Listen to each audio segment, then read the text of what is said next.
In the middle, finds Soto. Oh, baby! Kaiju!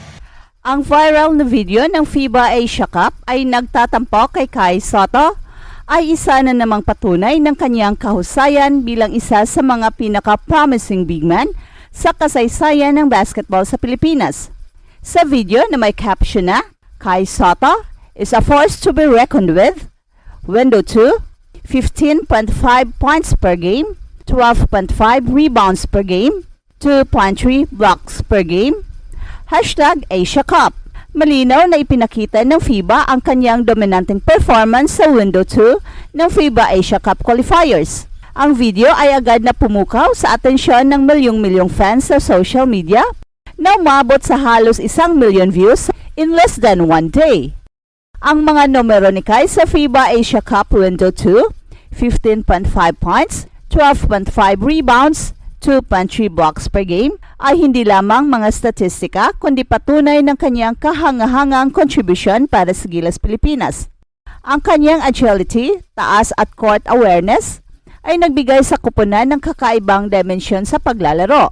Sa isang bansa kung saan madalas mas salimuot ang pagbuo ng world-class na big man, si Kai ay tila sagot sa matagal ng dasal ng basketball-loving Filipinos. Sa loob ng court, si Kai ay hindi lamang scorer, isa siyang rim protector na may kakayahang magbigay ng solidong depensa laban sa pinakamahusay na big man sa ibang koponan sa Asia. Ang kanyang kakayahang mag-control ng rebound at mag-block ng tira ay isang malaking tulong para sa Gilas. Bukod pa rito, ang kanyang playmaking skills at versatility ay nagdadala ng bagong estilo ng laro na hindi karaniwang makikita sa mga big men. Makikita ang pagmamalaki ng mga Pinoy sa mga comment mula sa viral video na ito at isa sa mga sumikat na comments ay ang pinakamagaling na big man ng Pinas sa international competitions. Wala tayong ibang big man na pure Pinoy na ganyan ka-agile at ka-flexible kumilos. Sana ay mas mag-improve pa si Kai, Filipino pride. Ang pahayag na ito ay tumutukoy sa pagiging natatangi ni Kai bilang isang big man na may pambihirang agility at flexibility. Bagay na bihira sa mga Pinoy sentro at sa kabila ng kabataan ni Kai, marami na ang nakakapansin sa kanyang potential na maging pinakamagaling hindi lamang sa bansa, kundi sa buong Asia. Ang tawag kay Kai na Kaiju ay nangangahulugang higante sa Japanese. Ay bagay na bagay sa kanyang presensya sa court at isang fan ang nagkomento, "All too easy for Kaiju. My guy had improved this year significantly. Do I have to remind everyone he is just 22 years old, barely scrapping his prime. I hope Kai Sotto will remain healthy because he is bound to be the best center in Asia. Keep it up, big fella.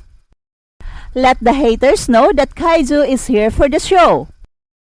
Sa edad na 22, malayo pa ang mararating ni Kai at ang kanyang mga laro ngayong taon ay malinaw na nagpapakita ng malaki niyang pag-unlad na siyang nagbibigay inspirasyon hindi lamang sa mga manunood kundi pati na rin sa mga kapwa niya atleta.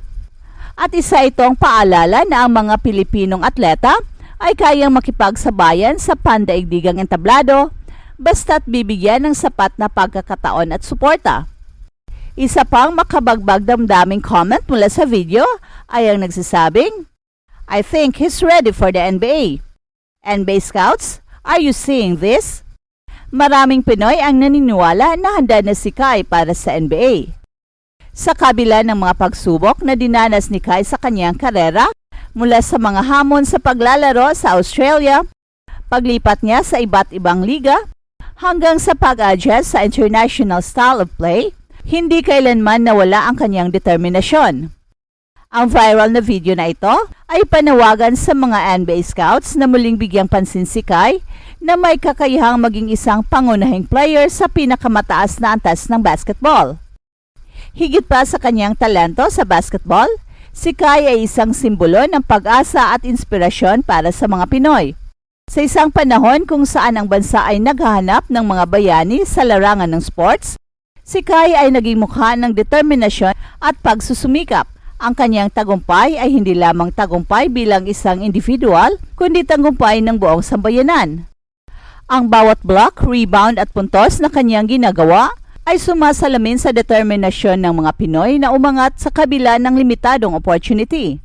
Ang kanyang kwento ay nagbigay ng bagong pananaw sa kakayahan ng mga Pinoy na makipagsabayan sa pandaigdigang competition. Bilang mga fans ni Kai, mahalaga ang papel na ginagampanan natin upang suportahan ang karera ni Kai. Ang simpleng panonood ng kanyang mga laro at pagbahagi ng kanyang mga highlight videos na ipapakita natin ang ating pagmamalaki sa kanyang mga nagawa. Ang viral video mula sa FIBA ay isang patunay na ang suporta ng mga Pinoy ay may malaking epekto sa pagpapalaganap ng talent ni Kai sa buong mundo. Ang patuloy na pagsikap ng pangalan ni Kai Sotto sa larangan ng basketball ay nagbibigay ng pag-asa sa mas maliwanag na kinabukasan para sa basketball ng Pilipinas. Ang kanyang tagumpay ay maaring magsilbing inspirasyon sa mga kabataang nangangarap na maging bahagi ng international basketball scene. Sa kanyang husay, disiplina at determinasyon, hindi malayong makita natin siya sa NBA sa mga darating na taon. Pero mahalaga ring tandaan na ang pag-unlad ni Kai ay isang patuloy na proseso. Kailangan niyang panatilihin ang kanyang kalusugan, patuloy na magtrabaho sa kanyang laro, at harapin ang mga hamon ng may katatagan. Bilang mga Pinoy, ang ating tungkulin ay ipagpatuloy ang ating suporta at ipadama sa kanya na hindi siya nag-iisa sa kanyang paglalakbay. Si Kai ay hindi lamang isang player ng basketball, siya ay simbolo ng pag-asa, inspirasyon at pagmamalaki ng mga Pinoy. Ang kanyang kahangahangang performance sa FIBA Asia Cup ay patunay ng kanyang potensyal na maging pinakamahusay sa Asia at marahil sa buong mundo. Sa bawat laro, bawat puntos at bawat rebound, ipinapakita ni Kai ang tunay na diwa ng pagiging isang Pinoy. Matibay, mapagmahal sa bayan, at handang ipaglaban ang karangalan ng bansa. Patuloy nating suportahan si Kai Sotto sa kanyang paglalakbay sa pandaigdigang basketball at sama-sama nating ipakita sa mundo na ang Pilipinas ay merong higante, hindi lamang sa tangkad kundi pati na rin sa puso. Mabuhay ka, Kai! Mabuhay ang Pinas! Hey, hey, hey! Attention mga kapatrol! Get ready for an epic giveaway! Once Express Info hits 150k subscribers, one lucky winner will win the incredible Oppo Reno 11F 5G smartphone. Here's how to join. Step 1. Subscribe to Express Info right now. Step 2. Like this video. Then step 3. Comment anything good and positive about our idol Kai Sotto. Super easy. Just subscribe, like, and comment.